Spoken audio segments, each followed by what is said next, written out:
Legados de Sefarad, con Fernando Rivas Mejías.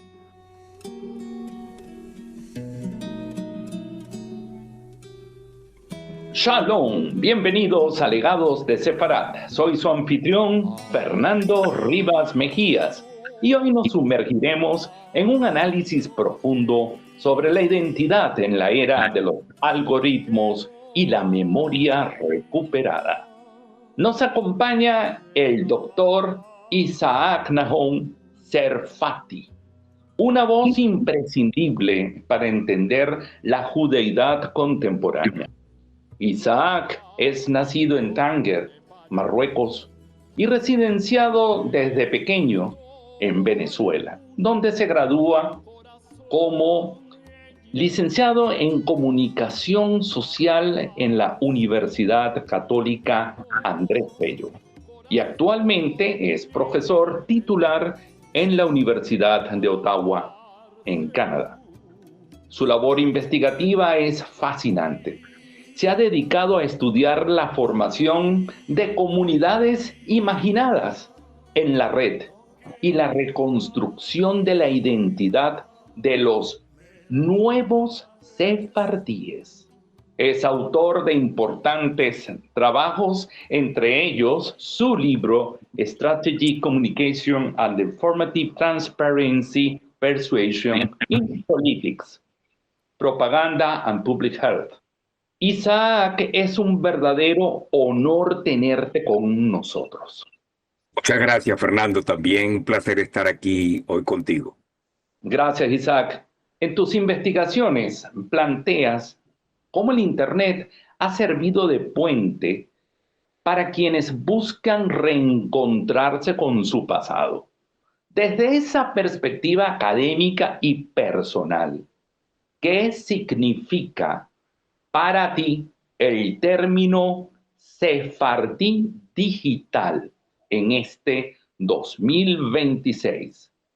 ¿Es la red hoy esa nueva judería virtual donde preservamos lo que la historia dispersó? De alguna manera sí, pero ese hecho, digamos, del sefardí digital tiene que ver mucho con la promulgación de las leyes, tanto en España como en Portugal, para darle la ciudadanía española y portuguesa a quienes podrían probar que tenían un legado sefardí, que eran descendientes de aquellos que en su momento, hace mucho tiempo, fueron expulsados primero de España y después de Portugal. Y ahí, a partir, yo diría, de 2015, que el tema sefardí adquiere una importancia particular en ese espacio, en ese mundo digital, en el mundo de Internet. ¿Por qué? Porque mucha gente empieza a buscar el término. ¿Qué quiere decir sefardí? ¿Qué quiere decir esa palabra? ¿Qué implicaciones tiene?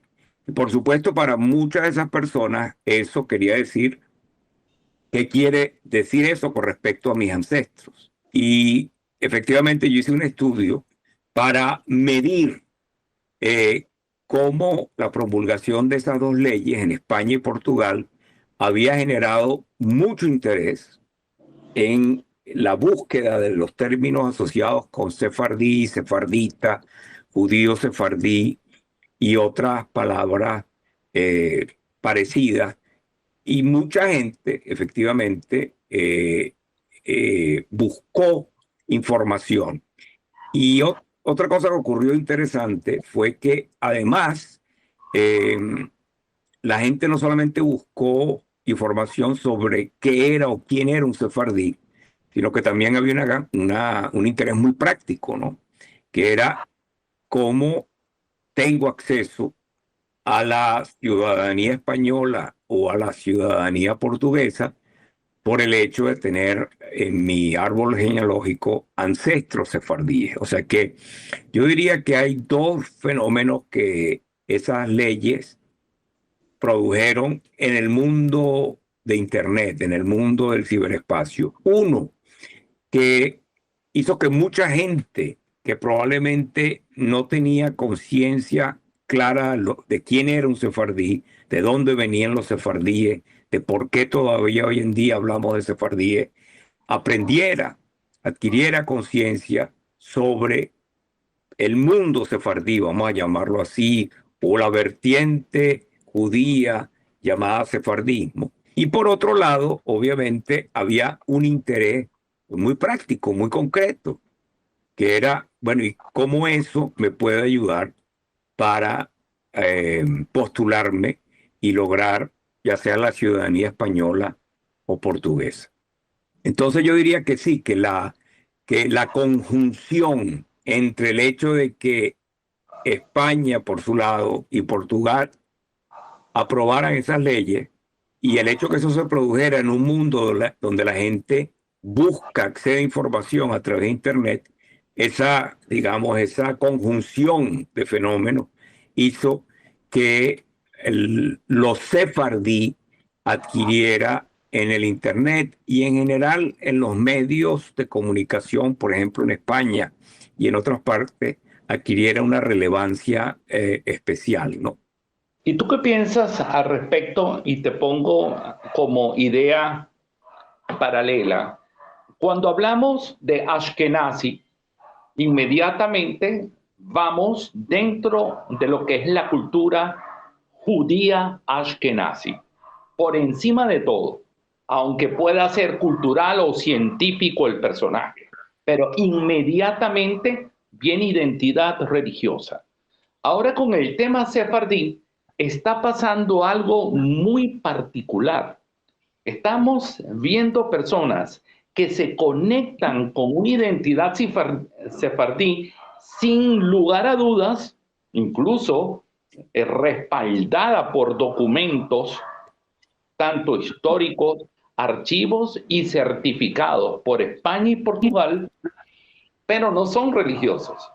Se identifican con la cultura, con el pueblo como tal, pero no con la religión. ¿Cuál es tu opinión sobre este fenómeno? Y si conoces, ¿cuál es cómo la comunidad sefardí cultural original que profesa el judaísmo ve este fenómeno de sefardíes digitales?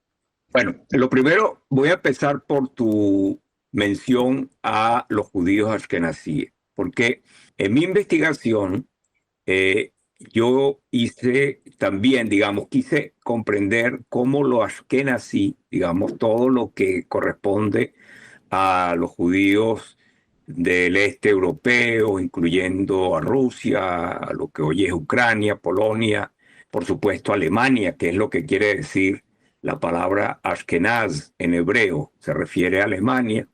Cómo lo Ashkenaz era tratado en Internet comparándolo con los sefardí. Y hay una cosa que descubrí. Los sefardí es por sí una categoría.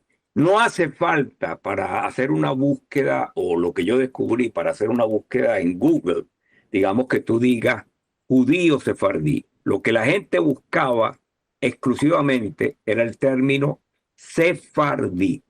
Correcto. Esto no ocurre con el caso de los ashkenazí. ¿Por qué? Porque no hay búsqueda independiente del término ashkenazí en Internet. Siempre que se hace una búsqueda con respecto a los judíos ashkenazíes, se ponen los dos términos.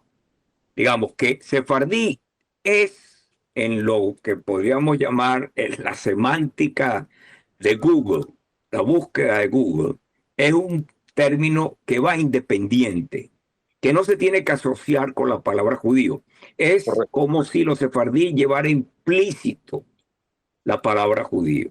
En cambio, no es el caso de Ashkenaz. Nadie habla de un Ashkenaz como si implícitamente se estuviera refiriendo a un judío, sino judío ashkenazí o askenazí en español.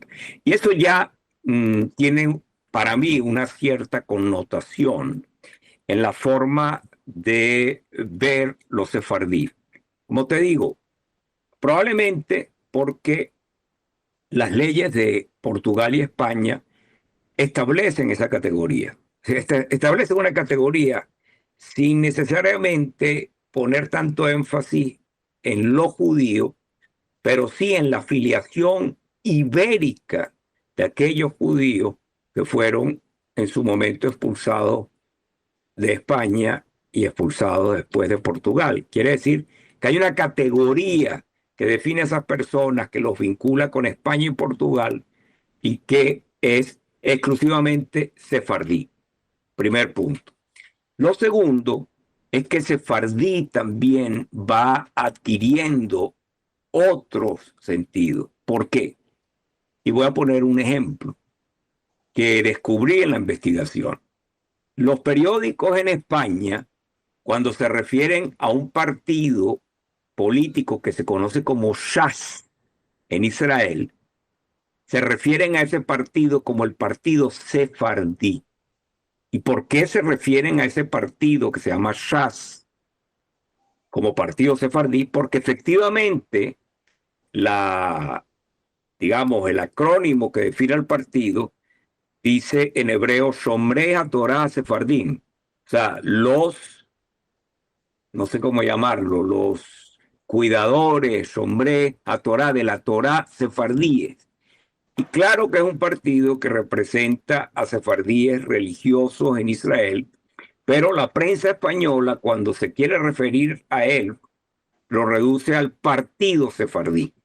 ¿Por qué? Porque, otra vez, la palabra sefardí, en el contexto español y en el contexto de habla hispana en general, primero tiene implícito los judíos, pero tiene implícito más que los judíos.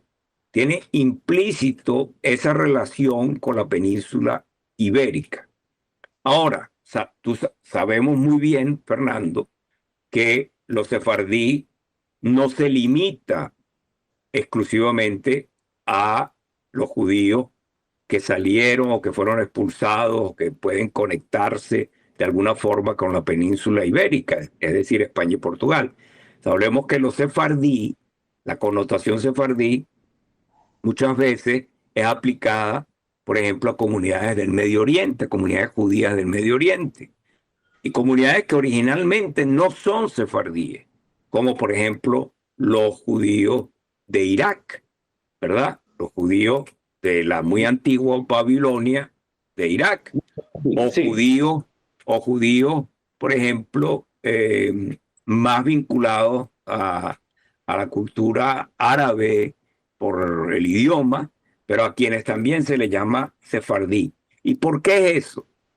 Bueno, porque es verdad que desde el punto de vista de las tradiciones, de las costumbres, de las escuelas rabínicas, los judíos expulsados de España y también de Portugal, pero básicamente los expulsados de España, marcaron a todas esas comunidades del Oriente, a todos esos judíos que estaban en los países árabes, e incluso marcaron las costumbres de judíos más allá de los países árabes, en Persia, ahora Irán, en países que después fueron parte de la Unión Soviética, como los judíos de Bujaríes, porque las costumbres, los lineamientos religiosos del mundo sefardí, ¿verdad?, también fueron adoptados por esas comunidades. Entonces, podríamos decir una cosa, que los sefardí, en sentido estricto, sí vincula a los judíos con el mundo ibérico y sobre todo con España, porque la vida judía en España, hasta antes de la expulsión, fue muy rica en todos los sentidos. Fue muy rica en lo religioso, en lo cultural, en lo lingüístico, y obviamente de allí salieron luminarias, digamos, de la historia judía, como Maimónides, Rambam, o como Yehuda Leví, o como el propio Ramban, Nachmanides. Entonces, esos personajes, digamos, marcaron a todo el mundo judío, incluyendo al mundo ashkenazí, Toda esa referencia a España o la península ibérica como un gran centro de producción intelectual, espiritual, etcétera, fue muy importante para todo el mundo judío. Ahora, hoy por hoy, por supuesto que la forma de ver los sefardí está muy mediatizado, como tú bien lo dijiste, por el mundo de Internet. ¿Por qué? Porque obviamente la información pasa por ahí, la gente busca la información a través de Internet y porque además se van generando nuevas formas de ver los sefardí. Por ejemplo, una cosa que descubrí en mi investigación que llama la atención, porque hubo toda una polémica en España y en Portugal también sobre los falsos sefardíes. ¿Qué quiere decir ser un falso sefardí? Bueno, gente que sin ser realmente originario o descendiente o tener ancestros sefardíes, reclamaron la ciudadanía española o portuguesa, haciéndose pasar por sefardíes. Entonces surge en el discurso público una nueva categoría. Hay un célebre caso en Portugal con ese tema de un futbolista que no vamos a desarrollar. No, exacto, pero ese es el caso probablemente más famoso.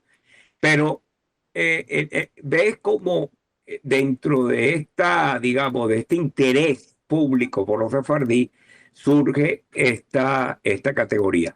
O incluso gente que expresa su decepción porque ellos dicen, yo tengo todo como probar, mis abuelos, mis ancestros, yo tengo cómo probar que soy efectivamente sefardí, pero el gobierno español no me reconoce como tal y se siente decepcionado. Entonces tenemos, por un lado, los supuestos, yo pongo unas comillas, falsos sefardíes, y por otro lado, los otros que aparecen en el discurso, que son los sefardíes defraudados, porque no han sido reconocidos como tal. Entonces, es muy interesante lo que ha pasado entre esta convergencia de las leyes portuguesa, española y el mundo de Internet y las necesidades de mucha gente, porque obviamente en un mundo donde hay mucho movimiento de poblaciones, pues hay gente que necesita otra ciudadanía, que necesita un pasaporte.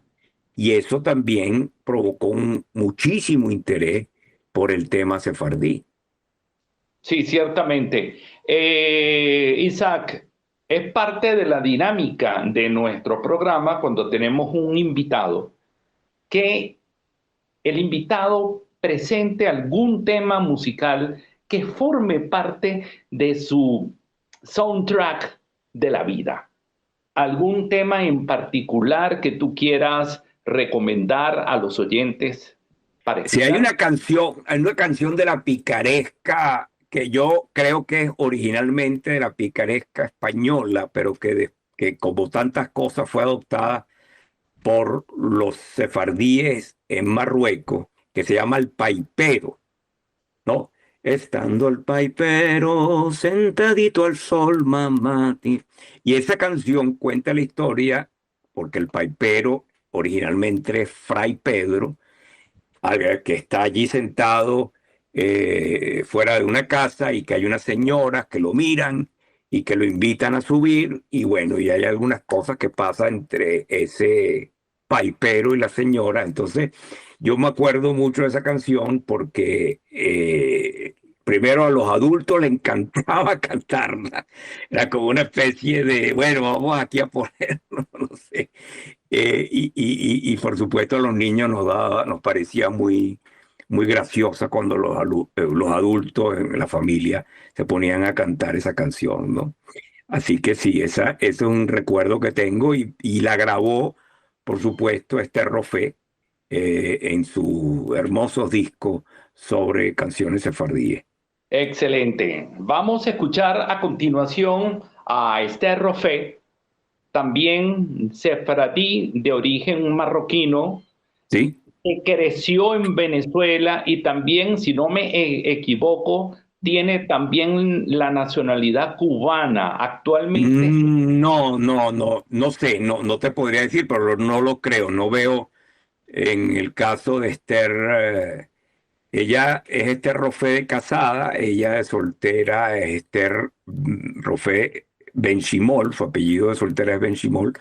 No, yo creo que Esther, por supuesto, en Venezuela hizo una carrera musical y por supuesto fue una de las pioneras en grabar los temas sefardíes y, y por supuesto que su contribución en ese sentido fue muy importante. Yo puedo decir que yo crecí en mi casa escuchando los discos de Esther Rofé.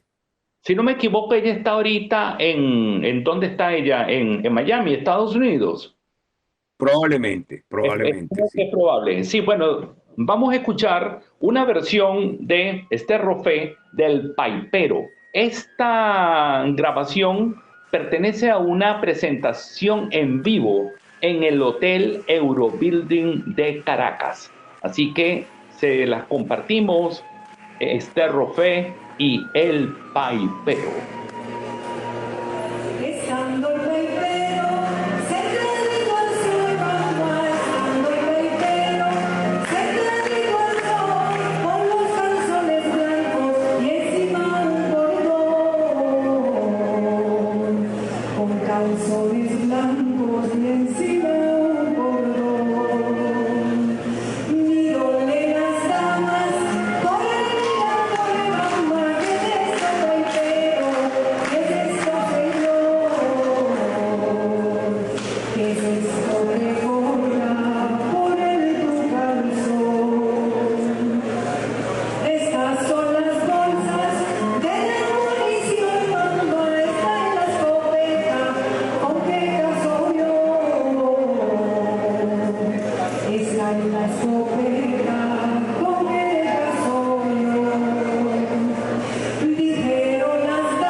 Retomamos nuestra charla con el doctor Isaac Nahum Serfati. Isaac, como experto en comunicación y observador de la realidad política, no podemos evadir el presente. Este año 2026, bueno, y el anterior también, pero particularmente este, ha sido un año de guerra declarada en el Medio Oriente. Y el alarmante aumento de los ataques antisemitas a partir del pogrón del octubre 7. ¿En qué situación se encuentran los sefardíes, tanto culturales como digitales? ¿Cómo influye esta red digital en nuestra resiliencia y defensa de este concepto cultural ante el entorno hostil? Porque a la hora del enemigo todos están metidos en el saco. El hecho de que yo no sea judío y de repente soy de ascendencia sefardí me hace sentirme también parte de. De hecho, Si analizamos la forma como Hitler identificaba a un judío, no era porque fuera practicante, sino No, porque venía de un origen o una ascendencia judía. sí es. Bueno, yo creo que una de las cosas positivas del fenómeno, vamos a llamarlo, de los sefardíes en Internet, es que mucha gente que no conocía sobre judaísmo, sobre la historia de los sefardíes, sobre la diáspora, digamos, podríamos decir una diáspora dentro de la diáspora, porque una de las cosas interesantes del fenómeno sefardí, como del fenómeno judío en general, es que sí es verdad, hubo una expulsión de España y Portugal, y esa expulsión hizo que los judíos se fueran a Turquía, se fueran a Italia, se fueran a Marruecos, como mis ancestros, se fueran a Argelia, se fueran a Túnez, se fueran a los países bálticos, perdón, a los países de la antigua Yugoslavia.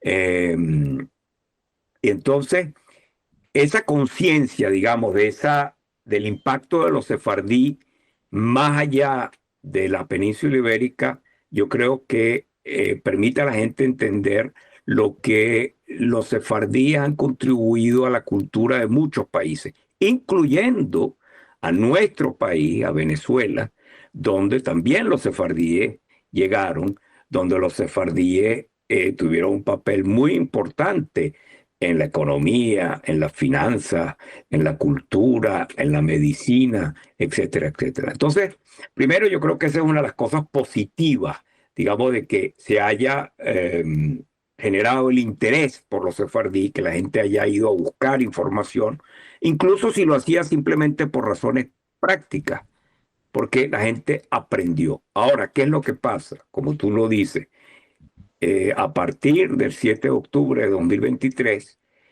estamos viendo una ola de odio antijudío y obviamente eso afecta a los judíos, tanto en Israel como fuera de Israel, pero también de alguna manera afecta a todos aquellos que sienten simpatía o se sienten de alguna manera identificados con el pueblo judío.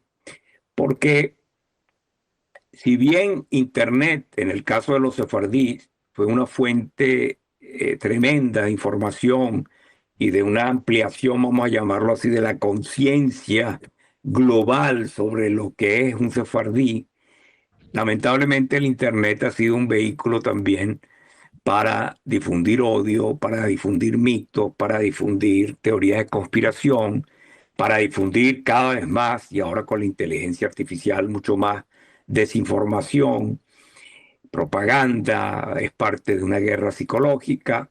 Entonces, yo creo que efectivamente nosotros somos primero, una cosa que hay que decir siempre, una minoría. Somos la minoría de las minorías, porque hay gente que no tiene ni idea de cuántos judíos hay en el mundo. Y probablemente no seamos más de 15 millones de judíos en todo el mundo. La mayoría hoy en día vive en el Estado de Israel.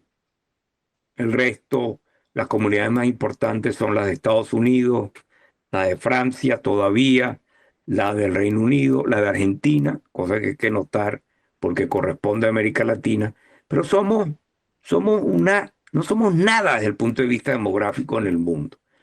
Pero llama la atención lo que hace Israel, llama la atención lo que dicen o hacen los judíos, y entonces ese foco a veces es un poco malsano. Quiere decir, cuando se le pone el foco a este país tan chiquito en el Medio Oriente, o cuando se le pone el foco a esta población tan pequeña que somos los judíos en el mundo, muchas veces se hace a partir no del auténtico interés por comprender, sino a partir del odio, a partir de la difamación. Y eso sí es un problema. Ahora, yo aspiraría que la gente entienda un poco mejor la historia de los judíos y por supuesto la historia de los sefardíes, para salir un poco de esos clichés que hay en el mundo, ¿no? O sea, yo solamente me quiero enfocar en Venezuela. O sea, hay muchas cosas que en Venezuela sucedieron positivas, entre otras cosas, por la contribución de sefardíes, por la contribución no solamente de sefardíes, de judíos en general.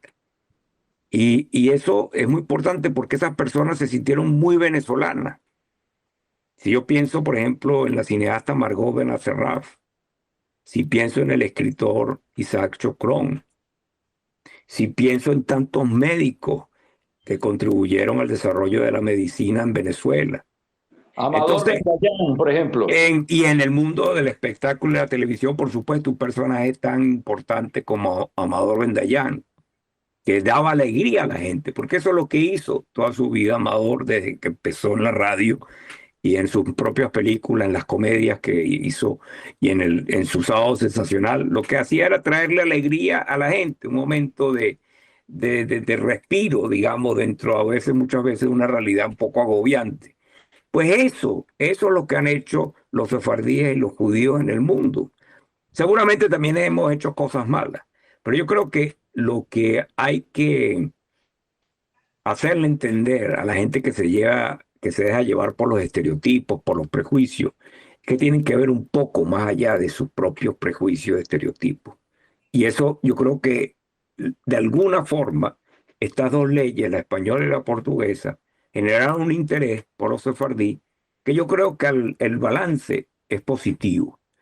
Y ojalá viéramos iniciativas de otro tipo que pudieran contribuir a generar un mejor entendimiento de lo que es ser judío y de lo que es ser sefardí o ashkenazí. Maravilloso. Isaac, gracias. Tus reflexiones nos dejan una hoja de ruta necesaria para estos tiempos de incertidumbre. Y bueno, desde aquí, desde Radio Sefarat, tienes las puertas abiertas para cualquier otra libro, proyecto de investigación, tema en particular. Creo que se quedaron muchísimos temas en el tintero, pero nuestro formato nos obliga a que tenemos que despedir. Gracias por acompañarnos hoy en Radio Sefarat y por compartir esa mirada tan lúcida que une la academia con el corazón del legado sefardí. Y a nuestros oyentes, gracias por su sintonía. ¿Alguna cosita? Bueno, solamente lo habíamos conversado antes para cerrar. Bueno, primero te quiero agradecer muchísimo por esta invitación. Fue un placer conversar contigo, Fernando. Y para cerrar, otra canción que escuché mucho, que también, por supuesto, la grabó Rofé y que se conoce como La Niña Cautiva o La Mora Cautiva, que es también un romance, tiene como base un romance español y que es algo que marcó mucho mi infancia. Es una que dice así: una tarde de verano pasé por la morería, vi de una niña. Bueno, ahora se me olvidó, pero si la consigues por ahí, compártela con los demás. La vamos a compartir y bueno, y también tienes una voz bien melódica. Felicitaciones. Bueno, si viene de ti es un gran cumplido porque tú eres verdaderamente un profesional del canto. Gracias, Isaac. Y esto ha sido Legados de Sefarat. Hasta nuestro próximo encuentro. Shalom. No soy mora caballero, que soy cristiana cautiva. Me cautivaron los moros el día de Pascua Florida. Me cautivaron los moros el día de Pascua Florida. ¿Tú quieres venir conmigo hacia los montes de oliva? Y mi ropa caballero, donde yo la metería? Y mi ropa caballero, donde yo la metería?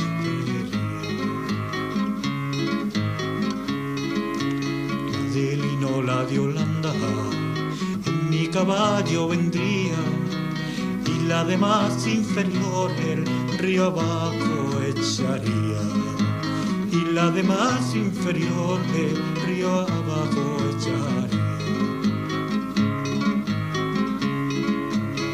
Mi honra pistola, caballero, donde yo la metería, en la punta de mi espada que en mi corazón vivía, en la punta de mi espada en mi corazón iría.